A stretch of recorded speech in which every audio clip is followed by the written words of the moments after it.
buenas tardes con todos. La primera Feria Virtual del Libro de España tiene el agrado de presentar desde Madrid, España, a Plácido, quien hoy nos hará la presentación de su novela titulada El Reencuentro. Y también nos estará acompañando el director del periódico El Diario de Colón.es, Antonio Crespi. Adelante, Antonio.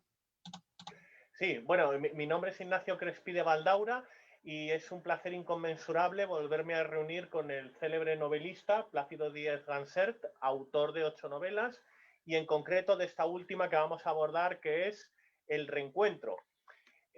Ambos codirigimos y somos también cofundadores y cotertulianos y compañeros y amigos de un programa llamado La Esdrújula, que es de tertulias literarias, por lo cual es un honor inconmensurable para nosotros transportar el programa de La Esdrújula a este espacio de índole internacional. Lo interpretamos como una internacionalización de nuestro programa y como una colaboración en esta feria virtual de notorio raigambre y reputación asentada, consolidada. Pues nada, cedo el turno de la palabra a Plácido Díez-Gansert para que nos haga una pequeña reseña de su novela y a renglón seguido nos centraremos en aspectos de la misma y del género literario del realismo social contemporáneo, donde Plácido Díez-Gansert pues ya se le puede considerar una institución dentro del mismo. Muchas gracias por la presentación tan halagadora. Me sumo al júbilo de Ignacio por compartir espacio con la Feria Virtual del Libro, una feria ya tan consolidada, lleva ya 5 ediciones en el mundo de la literatura de habla hispana. Quiero saludar también a nuestros oyentes de La Esdrújula, a los cibernautas y amantes de la literatura que acuden a esta 5ª edición de la Feria Virtual del Libro. Y sin más preámbulo, pues presentar mi novela Reencuentro, publicada en febrero del año pasado, justo antes del confinamiento aquí en España. Pero bueno, no obstante, ha tenido buen predicamento, se ha comprado por internet y es la primera oportunidad que tengo de presentarla internacionalmente. Se trata de una novela muy europea, muy española, pero con temática universal. Como bien ha dicho Ignacio, y además le agradezco un reconocimiento tan solemne del tema del realismo social contemporáneo. Solemne pero merecido. Muchas gracias. Es un género que llevo cultivando desde el año 2009, cuando publiqué mi primera novela, El Profesor, y he seguido explorando estas fibras, estas hebras en toda mi obra posterior, ¿no? En las 7 novelas que publiqué posteriormente y muy especialmente en esta, que está catalogada por algunos críticos como la más lograda. Esto me parece un poquito tópico hasta cierto punto, porque parece que la última novela de un autor siempre tiene que ser la mejor. Me parece que es un poco, obedece a razones de marketing literario, marketing de venta de libros. Bueno, yo de tus 8 novelas sí, estoy de acuerdo en que está en el podium, entre las 3 mejores, en liza. Ya si es la mejor o la más lograda, estoy ahí dudando entre otras 2, que son Hijos de la Crisis y El Profesor. No sé cuál situar en primera posición. Bueno, El Profesor es quizá mi novela más personal porque fue en la que me dejé el alma, ¿no?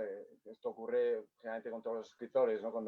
Cuando inician su andadura literaria, pues se dejan las entrañas, ¿no? Y desde luego pues fue mi caso, ¿no? Y además es una novela que tengo mucho cariño porque fue con la que despegué y la que me ha sufragado, ¿no? La que me ha mantenido durante 9 años, ¿no? Hijos de la Crisis es una novela muy social, porque habla de la crisis económica de Europa, pero bueno, centrándonos en El Reencuentro, que es el motivo de esta presentación, aún aspectos de ambas novelas y de otras que tengo, ¿no? El realismo social contemporáneo bebe de diversas fuentes. La más inmediata es el realismo puramente social de la posguerra española en los años 40 y 50, con grandes figuras de raigambre mundial como Camilo José Cela, nada menos que premio Nobel de Literatura, pero otros que no le van a la zaga, como el mismo Miguel Delibes, ¿no? Sin ánimo de hacer comparaciones con estos titanes de la literatura española, he tratado de recoger pues, la simiente y las enseñanzas de estos maestros, ¿no? Retrotrayéndonos más al tiempo, tenemos el realismo decimonónico, ¿no? Una de las cúspides en letras españolas, por supuesto, Benito Pérez Galdós, luego tenemos Emilia Parra de Bazán, un poquito más adelante, y a nivel europeo, pues quizás nos viene el nombre de Balzac, ¿no? Unido con otros muchos, ¿no? Flaubert, Stendhal. Efectivamente, la literatura francesa es una cúspide.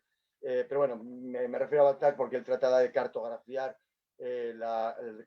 y desmenuzar su sociedad, tratar de tener el prisma de un científico, como observa la naturaleza, él observa la sociedad, ¿no? Entonces, esas fuentes, unida a una generación intermedia entre este realismo decimonónico y el realismo social español de la posguerra, está el modernismo, ¿no? Encumbrado por Thomas Mann, Virginia Woolf, que van más allá y buscan más el monólogo interior, ¿no? Más allá de la pura pincelada social, ¿no? Entonces yo he tratado de recoger lo mejor desde mi modestia, ¿no? Por supuesto, de estos titanes, de los monstruos de la literatura, para concebir un realismo social del siglo XXI, ¿no? Y por ahí va un poquito la novela. Sí, y por eso en la totalidad de tus novelas penetras en la psicología de los personajes. Lo intento. Haces una descripción puntillista, minuciosa, meticulosa de datos que a cualquier persona a simple vista, pues a un primer golpe de vista, bueno, a un segundo o un tercero no se le ocurren. O sea, tienes una capacidad de profundizar. Muchas gracias. Que a mí me ha dejado completamente arrobado y obnubilado en numerosas ocasiones. Y también, aparte de en el plano psicológico de los personajes, sabes enlazarlo muy bien, conectarlo con el contexto histórico, con alusiones a otras épocas históricas y al contexto social, cultural y económico. O sea que no es son solo análisis o estudios psicológicos, sino que los sabes enlazar muy bien con los otros fenómenos de la realidad. Ese es mi propósito. Algunos lectores consideran que lo consigo, como es tu caso, otros son más críticos. En cualquier caso, es lo que pretendo, ¿no? Y también impregnar de emociones las novelas, ¿no? Las personas estamos bañadas de un acervo cultural, educacional, religioso, económico. En fin, hay muchas variables que condicionan nuestro comportamiento, ¿no? Nuestra forma de actuar. Pero nunca hay que olvidar la psique, ¿no? La psicología y el aspecto también emocional, esa raigambre, esa dimensión que nos hace humanos, ¿no? Que conforman, que vertebran nuestra personalidad. Yendo, si te parece, Ignacio, un poco más a la temática del reencuentro, voy a hacer un breve resumen. Si quieres, luego tú pues, me haces las preguntas que estimes oportunas, ¿no? El reencuentro es la historia de Álvaro. ¿Quién es Álvaro? Es un ejecutivo de nivel medio que lleva muchos años viviendo y trabajando en París. Él es madrileño. Está soñando con regresar, con volver a sus raíces. Por fin le sale una oportunidad laboral, regresa a Madrid, pero el sueño se le va truncando paulatinamente porque tiene muchos problemas de reencuentro con su ciudad después de tantos años fuera. Esa es un poco la línea temporal de la novela. Se van apareciendo un elenco de personajes que van pues, poniendo obstáculos y también pues, imprevistos en la evolución del personaje. No es un personaje enrevesado, tiene contradicciones importantes, tiene una dimensión artística, porque él es un amante de las artes, es antropólogo, es economista también, tiene una dimensión intelectual bastante potente, así lo he intentado yo dibujar, pero por otro lado también está enraizado en la sociedad burguesa, la clase media alta de Madrid, por sus raíces familiares y también sociales, ¿no? Y esto aparece pues, expresado en la novela de forma muy manifiesta, ¿no? De esa forma, pues ahí se genera pues, una cierta dicotomía, ¿no? Y por otro lado también él tiene unas ideas realmente progresistas, ¿no? O progres, un poco, hablando de forma un poco peyorativa, ¿no? Pues él propone unas conferencias en su trabajo y habla de los homosexuales, habla del sindicalismo, pretende hablar de derechos feministas, ¿no? Y todo eso parece que se contradice, ¿no? Parece una especie de izquierda caviar, ¿no? Y de forma que el personaje tiene muchas aristas, ¿no? Y es lo que he tratado de expresar aquí, ¿no? De eso, del personaje principal. Luego, si quieres, vamos un poquito a los secundarios, a los colaterales. Sí, ¿no? es lo que me asombra del realismo de esta novela, que bebe del género del realismo social contemporáneo. Las contradicciones del personaje, como por ejemplo, en un primer momento escapa de su país natal, España, se empapa de cosmopolitismo y cuando está a ultramuros de su nación natal, siente añoranza por la misma. Retorna su alma o la añoranza por la misma. Ese es uno de los temas, me alegro que hayas aludido a eso, vertebrales en la novela, ¿no? Por un lado el cosmopolitismo, la aldea universal, hablar muchos idiomas, y por otro lado la regambre, ¿no? La patria, el sentido de españolidad, ¿no? Y entonces eso confluye y se entremezcla como unos alambres, ¿no? Y trato pues de aportar cierta lucidez, ¿no? Porque mi opinión es que hay que caminar con las dos piernas, ¿no? Y como cuando está enfrascado en uno y le falta el otro, lo echa de menos, porque luego vuelve a España, su país natal, y curiosamente se siente desenfocado. Es la historia de un inadaptado, ¿no? De hecho, es el subtítulo que me han pedido en Amazon que pusiera y efectivamente todos estos contrastes le generan un inconformismo permanente, ¿no? Que de alguna forma cohabita en todos nosotros, ¿no? En diferentes manifestaciones, ¿no? Yo lo he tratado de realzar un poco para crear un personaje literario, ¿no? Sí, lo cual es muy realista, no es algo irreal, es una contradicción y un continuo inconformismo muy humano, muy palpable, muy tangible. También se puede ver en el hecho de que él, bueno, entre los distintos romances o fechorías amorosas que tiene, contrae una relación sentimental con una mujer francesa y cómo él está más pendiente de la poesía que eso evoca, de los paseos parisinos, que por el amor que le tributa hacia ella. Pero es que curiosamente a ella le sucede exactamente lo mismo. A ella le atrae más, le seduce más, le genera más magnetismo el cosmopolitismo de estar saliendo con un español que el hecho de que esté enamorado de esa persona. Lo cual es una cosa muy cruda que a veces te puede hacer temblar, pero muy realista al mismo tiempo. Sí, efectivamente. Lo que he tratado es de superponer el amor intelectual o el amor idílico, el amor de un cliché, aunque sea cultural, ¿no? O sofisticado, al amor pasional, al amor realmente humano, ¿no? La novela empieza en París. Álvaro está viendo con Odette, lleva un noviazgo consolidado, pero él, bueno, repito, quiere volver a España, le parece una oportunidad laboral que le ofrece su primo en una fundación, en un banco, un puesto apetecible, y ella, sin embargo, no quiere acompañarle. ¿Por qué no le quiere acompañar? Porque está más enamorado de Francia, ella está más enamorada de Francia que de él. Y él le pasa lo mismo, porque si estuviera realmente enamorado, él no estaba mal en París, no estaba en paro. Y entonces cada uno tira a sus propios orígenes, ¿no? Uno a su origen galo, francófono, y el otro a su origen hispano, ¿no? Y ahí se produce una separación triste, pero seca también, ¿no? No hay un traumatismo, no hay excesivo, ¿no? Entonces él llega a España y se encuentra con un ramillete de personajes, ¿no? Si quieres, podemos hablar un poco de ellos. ¿Por qué orden quieres que...? Sí, pues podríamos empezar, por ejemplo, por sus padres, quienes su madre insistió mucho en que siguiese cultivando su acervo humanístico. Humanístico, o sea, el mejor sentido de la palabra. Y en cambio, por el contrario, su padre quería focalizarle más hacia el éxito profesional.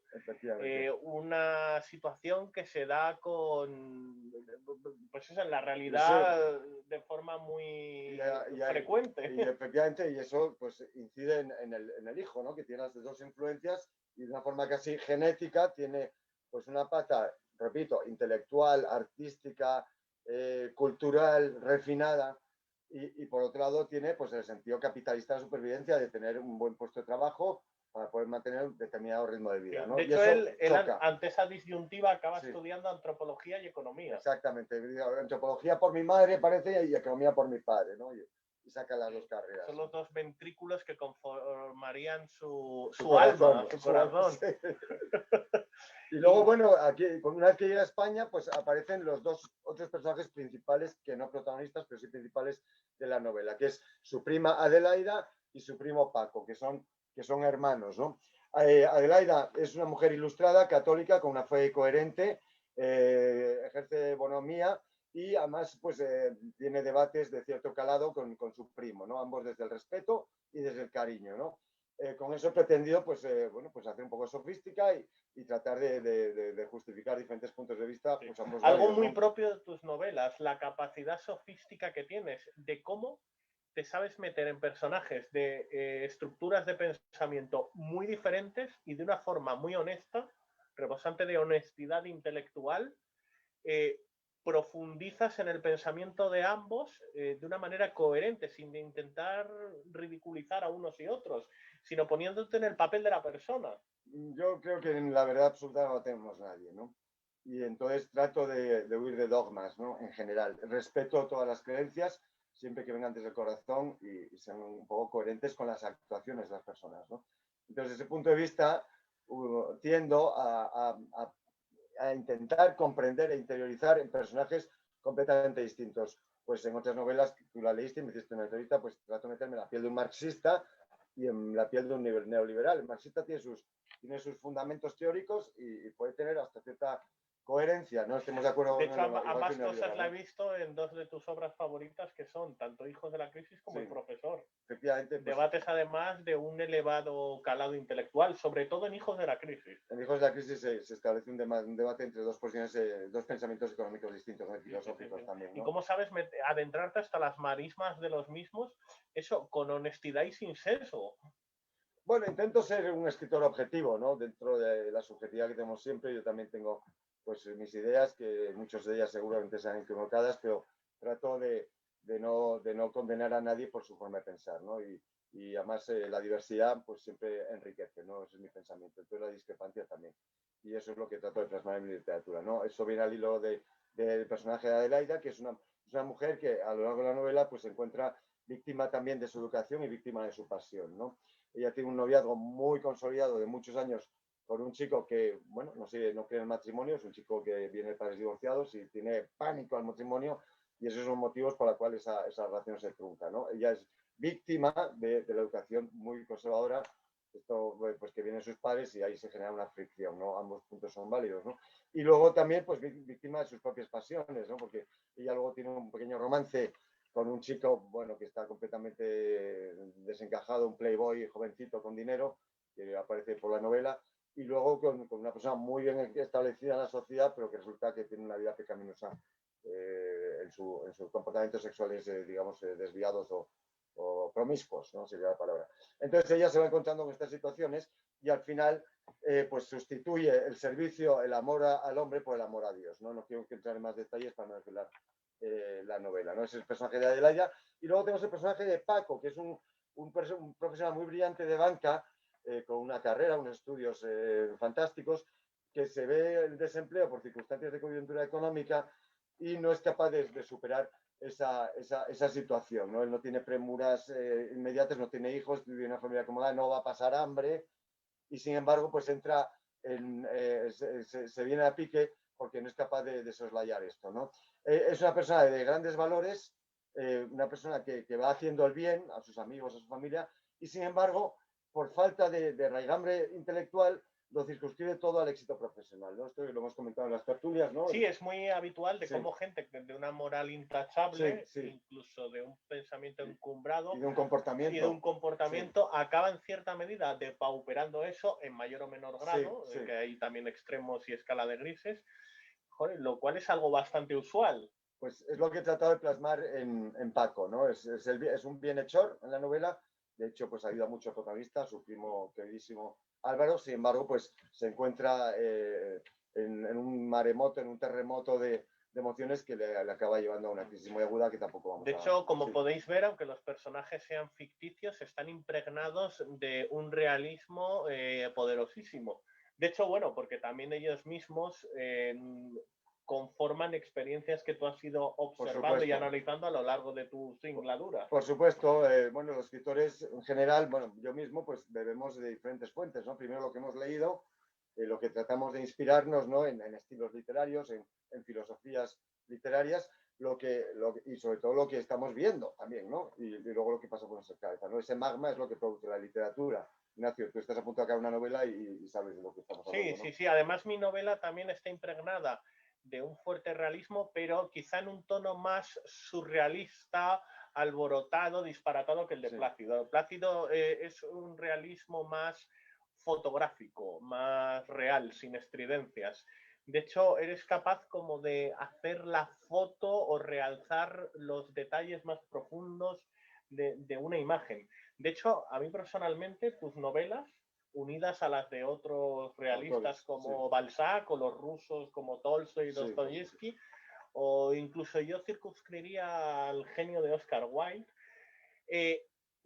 aumentan mi capacidad de darme cuenta de determinadas cosas en la vida cotidiana. Si antes era capaz de ver 3, leyendo esta clase de novelas, soy capaz de vislumbrar 7, por poner un ejemplo numérico. O sea que las novelas de Plácido y las del realismo social contemporáneo aumentan de una manera alucinante la capacidad de visualizar y de percibir los distintos factores de la realidad. Pues es un elogio que me emociona, Ignacio. y bueno, pues si consigo ese propósito, desde luego me doy más que por satisfecho, ¿no? Aparte de eso, trato de ser un escritor que imante, que sean novelas magnéticas, que atrapen. Por eso utilizo diferentes registros de lenguaje. Por un lado, el lenguaje coloquial en los diálogos puramente realista, huyo de los lenguajes de los diálogos literarios. Es verdad, eres muy literario a la hora de relatar los sucesos, pero luego de repente te transformas, te pasas a la coloquialidad a la hora de exponer los diálogos, lo cual para eso hay que tener cierta a veces, capacidad. Algunos críticos me han dicho que sí que abuso a veces del diálogo literario, que pueden ser un poco artificiosos.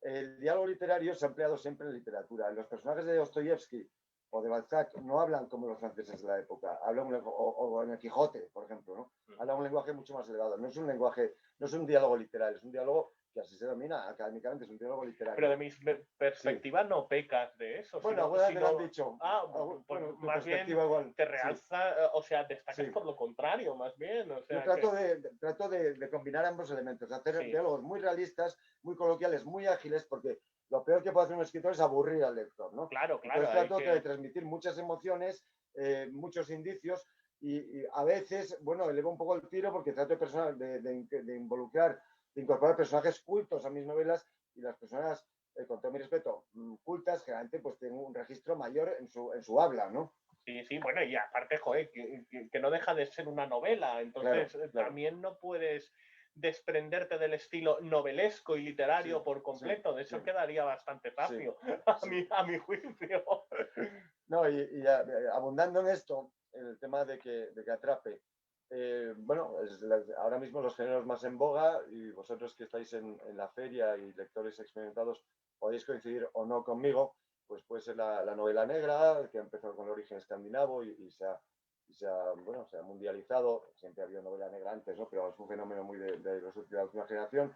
La novela histórica tiene un tirón tremendo, porque enganchan, ¿no? Cuando hay tiros, hay muertos, o la novela erótica, cuando hay tiros, hay muertos, hay sexo, parece que es lo que dicen, hay acción, ¿no? A mí eso me revienta muchísimo, ¿no? Cuando dicen una película de acción, acción es el sustantivo, el verbo hacer, respirar es hacer, escribir una carta en una novela también es hacer.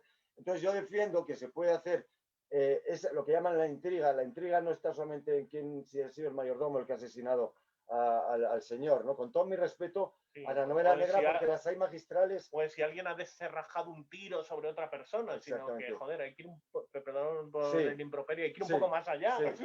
O la pasión de una escena pornográfica, ¿no? O erótica, ¿no? Entonces, o si un determinado rey era homosexual en la Edad Media, ¿no? O, por poner ejemplos un poco banales, ¿no? Yo lo que defiendo es que la novela social contemporánea puede enganchar o atrapar al lector tanto más o menos, dependiendo de la novela, que una novela de intriga policíaca, que una novela erótica o que una novela histórica. Entonces, sí, porque las de realismo social penetran hasta el alma y la psicología, enriquecen más al lector. Y también ocurren muchas cosas, no simplemente un mapa del Madrid del siglo XXI. Son novelas muy dinámicas también. Entonces, invito a lectores de otros géneros literarios que se animen a leer novela social contemporánea. Sí, me parece una labor bastante loable, laudable y rescatable también. Pues, en fin, y eso es por mi parte, Ignacio. No sé cuánto tiempo nos queda. Podemos hablar todo el tiempo que quieras. 5 minutos. Perfecto, o sea que... pues te cedo la palabra. Podemos comentar algunos aspectos relevantes. Distintos fragmentos de la obra que, bueno, me han llamado poderosamente la atención. A ver. Sí, aquí hay una frase pues, bastante realista. Estaba más enamorada, en alusión a Odette, de las naves de Notre Dame y de las aguas del Sena que de él. Claro, aquí estoy criticando un poquito el suprematismo cultural francés, ¿no? Y sobre todo parisino. Sí, el chauvinismo.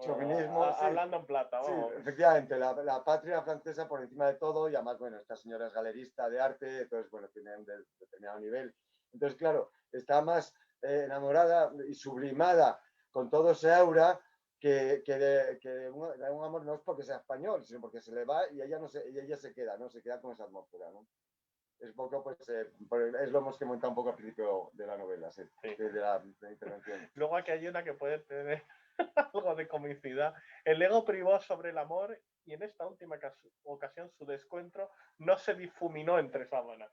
Esto último lo expresas con mucha elegancia. Bueno, yo trato de tratar el erotismo de forma colateral. Yo creo que es mucho más interesante que sea el lector el que imagine una escena erótica que tener que describirla, ¿no? Eso no es obvio que haya escritores que lo hagan magistralmente, ¿no? Yo prefiero que sea el lector el que imagine, ¿no? Me parece más enriquecedor.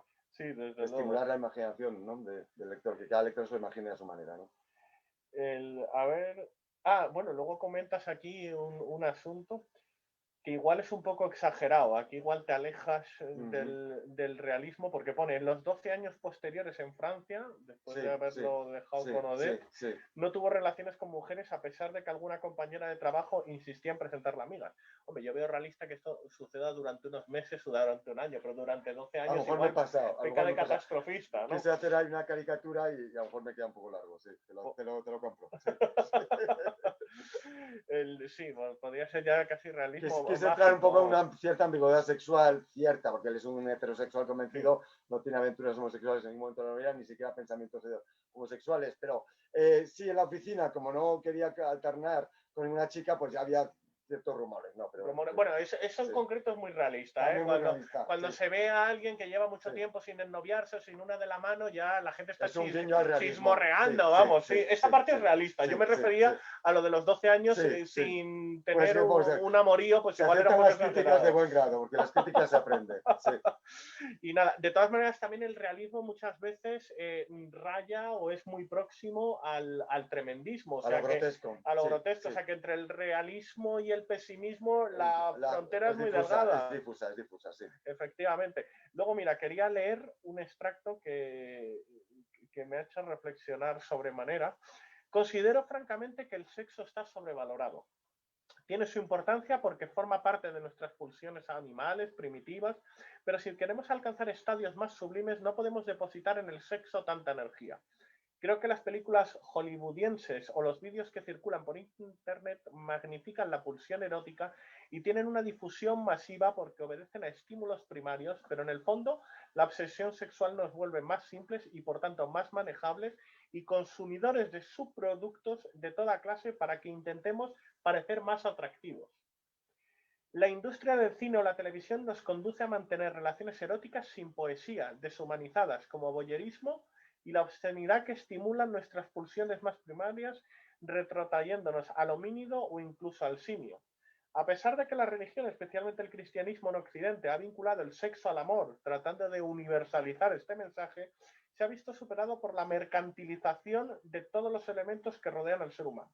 Y luego, bueno, dices que en esta teoría te has inspirado en el sociólogo, francés, Jean Baudrillard, de los años 80. Esto no lo digo yo, esto lo dice este sociólogo pues, en los años 80. Yo, obviamente, pues añado internet, ¿no? Sí, bueno, tú también lo transcribes y lo comunicas a tu manera, ¿no? Sí, efectivamente, hombre, no he hecho un copia-pega de este señor, he tratado de interpretarlo un poquito a partir de unos textos que leí de este sociólogo. Sí, no, pero es muy interesante el tema que abordas y de rabiosa actualidad. Creo que a los jóvenes les vendría bien reflexionar sobre esta cuestión. El sexo, el abuso del sexo, pues atonta, ¿no? Y esto lo ha habido siempre, ¿no? En el siglo XIX y en el siglo XV hay relatos de esto, de obsesos sexuales, ¿no? Y en la época de los romanos todavía más, ¿no? Sin embargo, que además le quita la emoción y la poesía del acto sexual. Por tanto, deshumaniza. Y el peligro que tenemos en el siglo XXI es que tenemos tantas fuentes y a edades tan tempranas donde hay una mayor indefensión cognitiva por parte pues, de chicos en su temprana adolescencia o incluso antes, ¿no? Que se enfrentan a todo este tipo de contenidos que lo que hacen es distraer de cualquier tipo de elevación intelectual básica.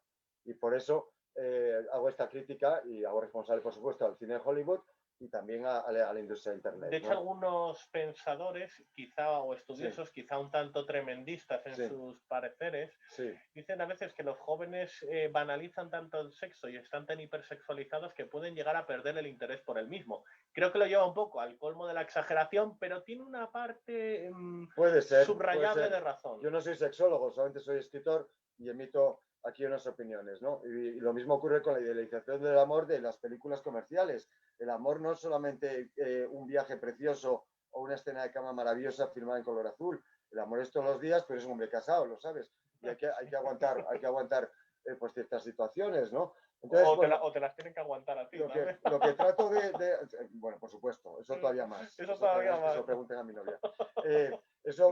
Por supuesto, ¿no? Lo que trato de hacer es, con estos dos ejemplos, es desidealizar esa producción audiovisual que nos llega y que creo que es una influencia nefasta. Y eso lo expreso en este pasaje de la novela. Sí, sí, además lo haces de una manera muy esclarecedora, además de didáctica.